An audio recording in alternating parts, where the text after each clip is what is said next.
Hey everybody, it's Andrew Tisser. Welcome to Healthcare Career Strategy Bites and happy Friday. For those of you who don't know me, well, I hope you do by now if you're following this series. My name's Andrew.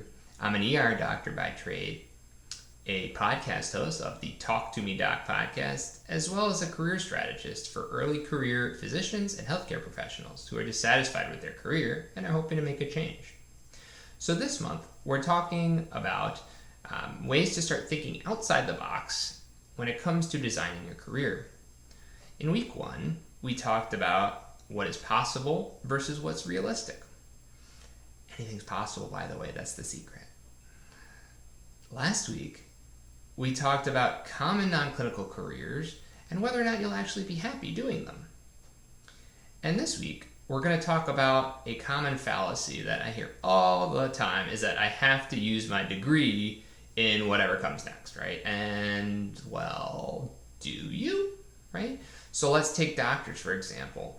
You spent 4 years of college, 4 years of medical school, 3 to 10 years of training, right? And then you're 5 years out and you're really miserable and it's affecting your relationships and you're crying in your car before work. But you have to use your medical degree, right? No, you don't. I mean, maybe you want to, but you don't have to, right? And what would happen if you didn't?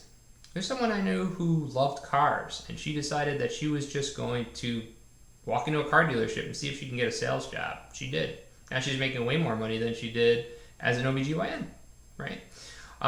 So you don't have to use your clinical degree, but you certainly can, right? There's certainly ways to restructure your medical practice if that's what you want to do. But where does this thought come from? A lot of it comes from something we talked about in month 1, the sunk cost fallacy. And just as a review, it's an economical term. And it refers to the sunk costs, right? So you have to keep the path you're going on because of all the time and money you've invested in them. But those are sunk costs. Those are gone. They're never coming back.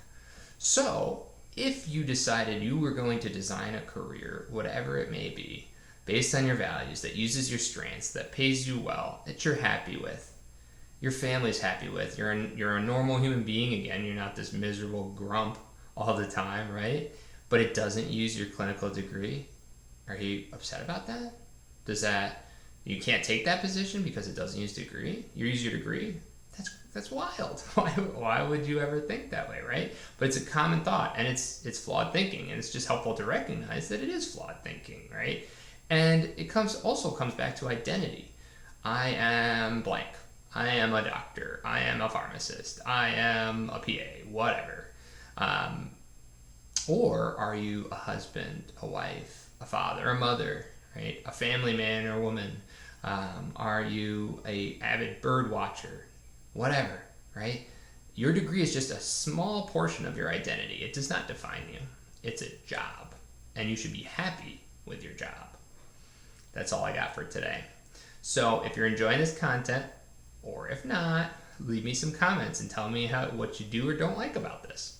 Additionally, if you go to my website at andrewtisserdo.com, you can find links to my podcast as well as a free video series describing my journey throughout burnout and beyond with practical tips embedded in there, as well as a link to schedule a call if you are enjoying this content and want to see what I'm all about.